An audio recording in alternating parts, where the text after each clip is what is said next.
Every Friday morning, we go in depth with the Target 12 investigators. Outrage continues to grow following a Target 12 investigation into special education students who aren't being served. And Steph Machado is here now. Steph, you and Eli were in studio for the segment last week. Eli was here talking about your findings with this. So what has the reaction been since then? Well, almost immediately after Eli and I reported this story last week, a group of state senators called for special education reform. Our report found dozens of special ed preschool age students in Providence are not getting the services they are legally entitled to for their developmental delays. Rhode Island's Attorney General also weighed in on our report this week, saying the state should be worried about a federal civil rights investigation. So far, our reporting indicates the Department of Justice has thus far not opened such an investigation, but they said they are aware of these issues, and the U.S. Department of Education says they will be following up with RIDE about the issues in our report. So there is some federal scrutiny starting here, Kate. Yeah, and in your report, State Education Commissioner Angelica Infante-Green said a staffing shortage is to blame for the district's inability to serve these students. So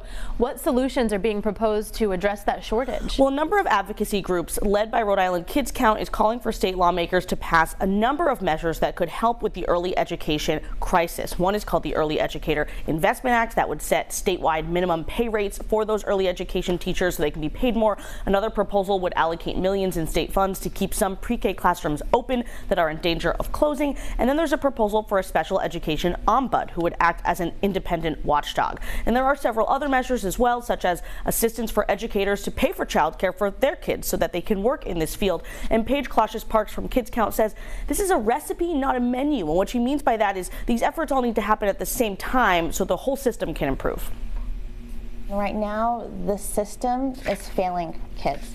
And I think we can look in many different ways that they have been failed throughout from birth all the way up to this moment where we don't have preschool classrooms open for our kids with special needs. We need to get on this now. We cannot wait. Kids are waiting for us. They're looking for the adults to help them. And this is what we need to do.